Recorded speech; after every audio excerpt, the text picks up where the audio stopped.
안녕하세요. 속풀이 짬뽕 알뜰 세트입니다. 살다 보면 이래저래 사기치는 사람들을 볼 수 있는데요. 이를 복수하는 사람들도 있습니다. 이번엔 어설프게 사기치다가 파국을 맞은 사기꾼들을 모아봤습니다. 그럼 한번 볼까요? 첫 번째는 돈 빌려가서 안 갚는 동창입니다. 올해 3월 우때에는 돈 빌려가고 안 갚는 동창 참교육하기라는 글이 올라옵니다. 연락도 안 하고 지냈던 동창에게 연락이 와서는 엄마가 암 걸렸는데 200만 원이 없어 수술을 못한다고 하여 속는 셈 치고 빌려줬다는데요. 알고 보니 어머니는 멀쩡하시고 친구는 빌려간 돈으로 제주도 여행을 다녀왔다고 합니다. 한 달 안에 갚는다고 해놓고 3달이 넘도록 갚지도 않았다는데요. 바로 대여금 청구에 소를 걸어 연 12%의 이자를 청구했다고 합니다.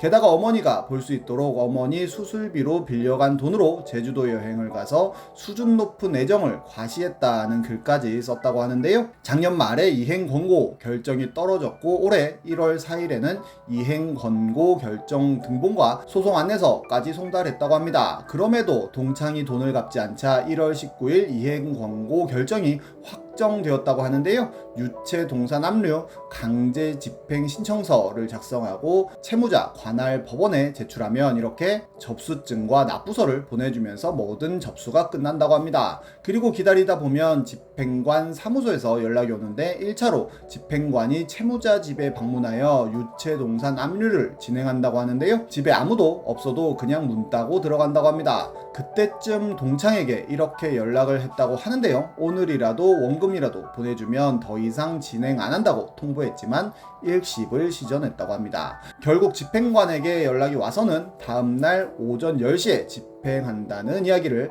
했다고 합니다. 집행이 완료되었다는 통보가 올라왔고 그렇게 동창은 냉장고와 전자레인지, 컴퓨터와 침대, TV 등 굉장히 많은 물건들을 헐값에 압류당했다고 합니다. 정말 저렴한 가격에 압류를 당하는 것 같은데요. 그러자 친구에게 전화 좀 받아달라며 이렇게 연락이 왔다고 하는데 그때서도 정신을 못 차리고 다음 주에 돈을 보내줄 테니 먼저 해결부터 해달라고 하고 집행됐으니 돈이 안 들어오면 경매에 넘기려고 한다며 글을 마무리 짓습니다. 많은 사람들이 해당 압류 물품들을 보고 속 시원해 했었는데요. 그리고 한 달이 지난 4월 작성자는 동창 소송 걸기라는 제목의 글을 하나 또 올렸는데 많은 사람들이 소송 거는 방법에 대해 질문을 했다며 소송 거는 방법을 설명합니다. 대한민국 전자소송 사이트에 회원 가입을 하고 공인인증서를 등록한 후 서류 제출로 들어가서 민사 본안에 있는 서류를 작성하면 된다고 하는데요. 민사 서류를 들어가서 당사자 작성을 누른 후 이렇게 본인의 사건 설명을 쓰면 된다고 합니다. 마지막으로 관할 법원을 선택한 후 저장을 누르면 소장 쓰기는 마무리된다고 하는데요. 피고의 주소를 모르는 경우에도 체크를 따로 하면 연락처를 통해 사실 조회를 신청해 피고의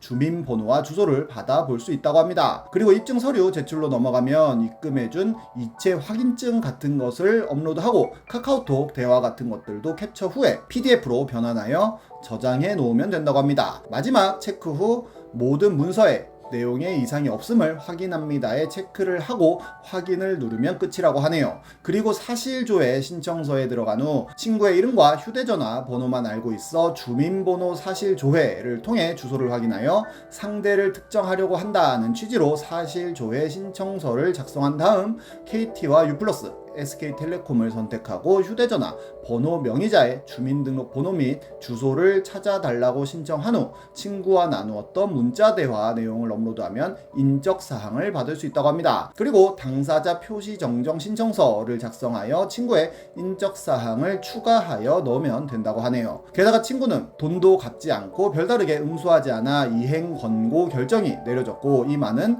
가전제품들을 모두 경매에 넘겼다고 합니다. 다음은 땡큐 사건입니다. 2017년 던전앤 파이터 갤러리에는 타블렛님이라며 사진 한 장이 올라오는데요. 사진에는 타블렛 대신에 쓰레기들이 들어있었고 저 중고나라 사기당한 거임이라는 글도 올라옵니다. 게다가 그 안에는 땡큐라고 쓰여있는 종이까지 들어있었다며 작성자는 꼭 잡는다고 하는데요. 정말로 테이큰 마냥 사기꾼을 추적하였고 경찰에 신고까지 했다고 합니다. 그리고 정말로 타이큰 사건 종결이라며 후기 글이 올라옵니다. 경찰서를 갔더니 범인이 잡혀서 집에서 조용히 앉아 있었다고 하는데요.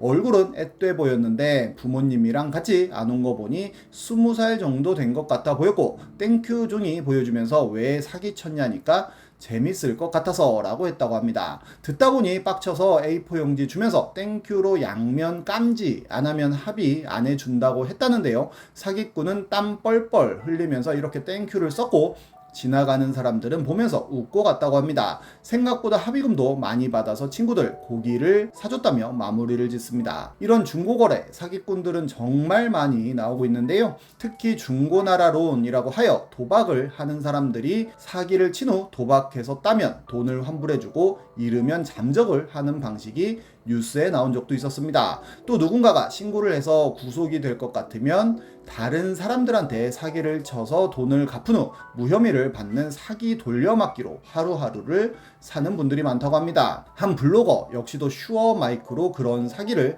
당했다고 하는데요. 이렇게 신분증까지 보내달라고 하여 사진 찍어 보내주어 입금했는데 입금 후에 인터넷에서 사기꾼의 사진과 똑같은 사진을 발견했고 이를 사기꾼에게 이야기하니 사기꾼은 다시 환불해 줄 테니 구성품을 확인하면 다시 돈을 붙여달라는 이야기를 하여 그렇게 하겠다고 했지만 사기꾼은 차일피일 여러 가지 이유를 대며 입금을 미뤘다고 합니다. 결국 더치트에서 확인해보니 해당 사기꾼의 사기 행각이 확인되었고 바로 고소장을 쓰러 경찰서로 갔다고 하는데요. 1시간만 시간을 달라며 마무리하겠다고 사기꾼이 이야기했지만 블로거는 해당 사기꾼의 여러 사기 행각들을 캡처하여 보여주면서 경찰서로 갔다고 합니다. 그리고 본인과 같은 사기꾼에게 당했던 사람들에게 연락을 했다고 하는데요. 이렇게 피해자가 많으면 경찰 쪽에선 사기꾼을 상습 사기범으로 보고 구속 수사를 할 확률이 올라간다고 합니다.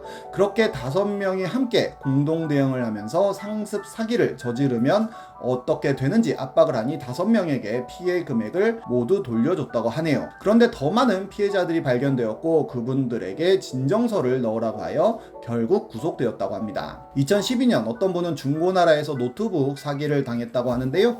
택배를 받았더니 무수히 많은 A4 용지에 엉켜있는 케이블선이 들어있었고 노트북이 들어있긴 했지만 화면이 안 켜졌다고 합니다. 바로 판매자한테 전화해서 환불해달라고 하니 그쪽이 고장내고 괜히 전화하는 거 아니냐는 반응을 보였다고 하는데요. 순간적으로 글쓴이는 제가 알아서 처리하겠다며 삼촌이 서울지검 특수부 검사라는 거짓말을 했는데 판매자는 개인 간 물품 거래는 입증할 만한 게 없어서 안전 거래라는 게 있는 거라며 고소하려면 해보라고 했고 70만 원이 그렇게 흩뿌려진다는 생각이 들었다고 합니다. 어떻게든 판매자 신상 털어보겠다고 싸이월드에다가 뒷번호도 쳐보고 구글링도 했지만 헛수고였다고 하는데요. 그런데 그 사기꾼의 번호를 저장하고 카톡 동기화를 해보니 얼굴과 함께 서강대 무슨 동아리 화이팅이라고 쓰여 있었다고 합니다. 검색을 해보니 해당 동아리 카페가 있었고 카페 가입까지 했다고 하는데요. 가입이 완료되자마자 동아리 대표에게 연락해 초딩 동창인데 너무 고마운 친구라고 꼭 찾고 싶어서 동아리 카페까지 방문했다고 구구절절하게 이야기하면서 집번호나 주소 좀 알려달라고 하니까 알려줬고 바로 사기꾼 집으로 전화해서는 검사 삼촌이 도와줘서 신상조회 완료했고 집에 찾아갈 예정이라는 협박을 했다고 합니다. 그렇게 협박하고 휴대폰을 껐다가 1시간 만에 켜니 사기꾼은 회고록 만큼의 가족사와 사과문을 줄줄이 보냈다고 하는데요. 결국 기차표값까지 같이 달라고 하여 74만 원을 받았다고 하네요. 2013년 아이유 갤러리에는 핸드폰 훔친 사람을 찾은 것 같다는 글이 올라왔는데요. 갤 3를 잃어버렸는데 부산에 도착하여 분실 신고 접수하고 분실 확인증도 뗀 후 대리점 가서 친구가 안 쓰던 갤 S로 기기 변경까지 하고는 훔쳐간 사람이 기기 등록할 때까지 기다렸다고 합니다. 누구든 가져가면 점유 이탈물 횡령죄나 절도죄가 성립된다고 하는데요. 미친 듯이 전화해서 걸어봤지만 꺼져 있는 걸 보면 고의가 확실하다고 합니다. 그런데 중고나라에서 본인의 폰이 발견되었다고 합니다. 액정 필름의 얼룩과 기스까지 똑같다면서 본인의 폰이 맞다는 확신이 들었고 판매 등록일도 본인이 잃어버린 이틀 후로 도둑이 맞다는 생각이 들었다고 합니다. 바로 구매 접선을 하여 25만 원으로 흥정을 했다고 하는데요.